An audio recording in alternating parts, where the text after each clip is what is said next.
So the last part of this lesson is going to show how the async task barrier itself is implemented.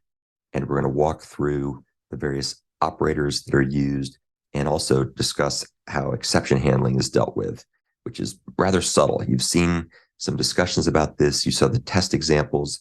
Now we're going to kind of walk through this in more detail, and you'll see how it works under the hood.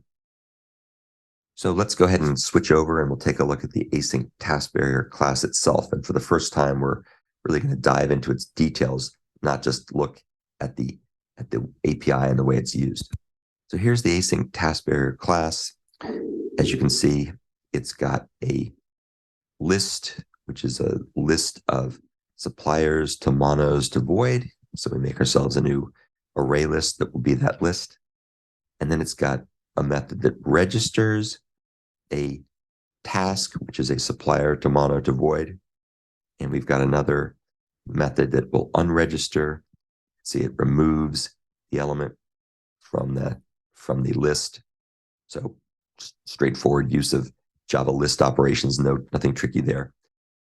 The run tasks method, however, is interesting. So we're going to do a bunch of things here. First, we're going to create a local variable that's called exception count, which is an atomic long. You'll see why we need to use an atomic long in a minute. And that's going to keep track of how many exceptions actually occur. We're then going to make ourselves a local variable that's a by consumer.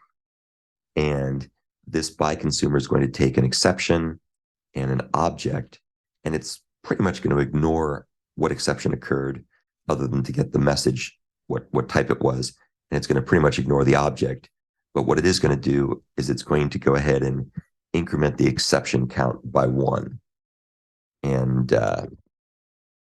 let's see. Oh, I may be using an earlier version of Java. That's interesting. So that's the error handler we see here. And now we see the main part of the run task method. And this is really subtle. It took me actually some time to get this working. I had to really learn how exception handling worked in Project Reactor in order to make this whole thing work properly.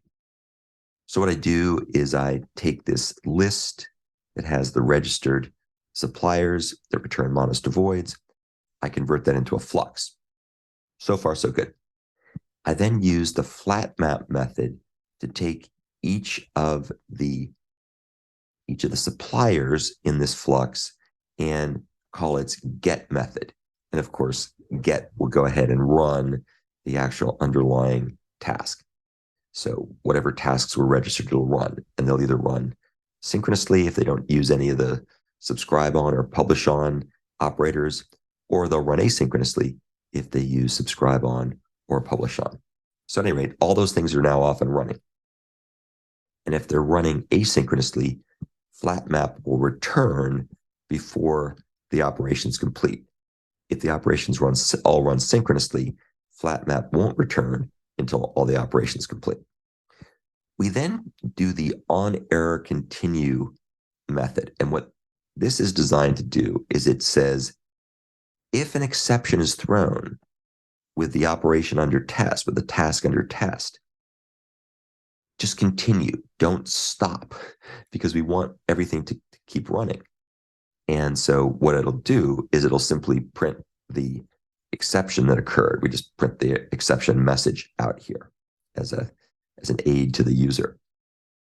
And that means that the operations under test must use onErrorStop in conjunction with onErrorResume if they want the test task to keep running, because otherwise it's just going to be ignored.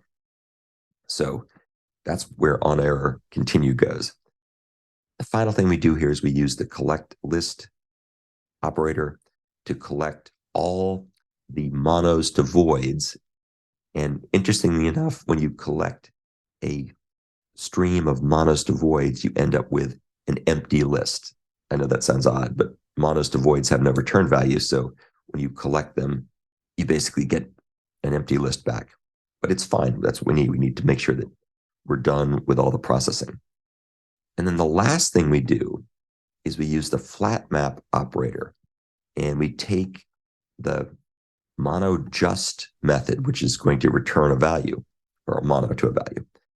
And we take the number of tasks that we had initially in our tasks list. Remember, the task list is what gets set by calls to register.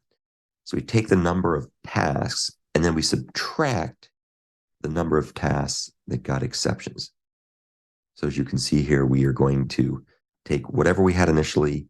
If there were no exceptions that were thrown, that's what we get back as a number of tasks that completed successfully. But if there were exceptions, then we subtract out the exceptions. And we counted the exceptions whenever onErrorContinue was called by incrementing the atomic long by 1 for each exception that occurred.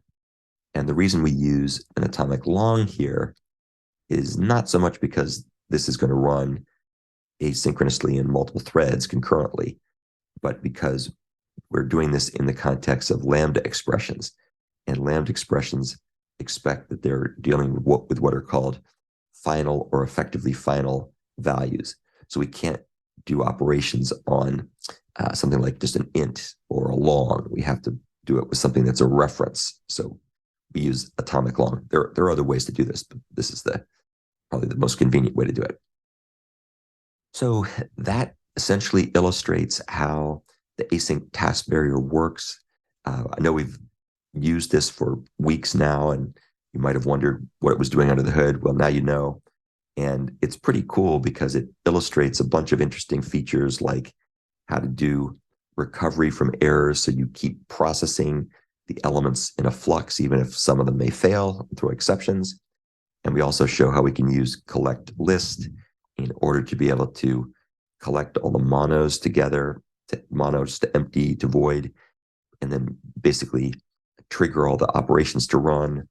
And then how we can use flat map in order to get a final count of the number of tasks that succeeded by subtracting the original number of tasks from the exception count. So that's the end of that particular example.